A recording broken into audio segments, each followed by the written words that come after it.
కొన్నిసార్లు ల్యాండ్ ఇష్యూస్‌లో గాని, ఏదైనా చిన్న చిన్న గొడవల్లో గాని, లేడీస్ ఏం చేస్తుంటారు, టక్కునెళ్లి నన్ను రేప్ చేశాడు అని ఫాల్స్ రేప్ కేస్ పెడుతూ ఉంటారు. అలా ఫాల్స్ రేప్ కేస్ పెడితే కోర్టులు ఎలా చూస్తాయి మేడం? నేను చాలా సార్లు చూసా. సివిల్ మ్యాటర్‌లో ఈ క్రిమినల్ అఫెన్సెస్ మిక్స్ చేస్తూ ఉంటారు కేస్ గెలవడానికి. అంటే అవతల పార్టీ మీద మనం పని కానిచ్చుకోవాలని చెప్పేసి, ఈ పార్టీ వాళ్ళ వైఫ్ ఎళ్లి అతని మీద కావాలని ఫాల్స్ కేస్ పెట్టడం. హ్మ్. అలాంటి కేస్ నేను ఒక 2 ఇయర్స్ బ్యాక్ డీల్ చేశా. బట్ దెన్ నాకు క్వాష్ చేపించి బయటికి తీసుకొచ్చినది వేరే సంగతి. సో ఎవరైనా సరే ఇట్లా ఫాల్స్ రేప్ కేసెస్ పెడితే భయపడకండి. అన్నిటికో సొల్యూషన్ ఉంటది. సో మీరు అడ్వకేట్‌ని కలిసి అది ఏదేది ఉందో అది మీరు క్వాష్ చేపించుకోవచ్చు. కమింగ్ టు దిస్ ఏందంటే రీసెంట్ ఒక కేస్ చూసాం.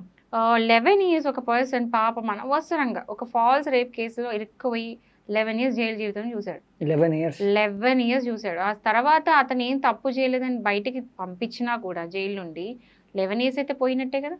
బట్ ఇక్కడ చూడాల్సింది ఏంటంటే కోర్టు ఎవరైతే ఫాల్స్ కేసు పెట్టినరో స్ట్రిక్ట్ యాక్షన్ తీసుకోని చెప్పేసి కోర్టు ఆర్డర్ చేసింది. సో ఎవరైనా సరే ఫాల్స్ రేప్ కేసు పెట్టే అమ్మాయిలు జాగ్రత్త ఉండండి.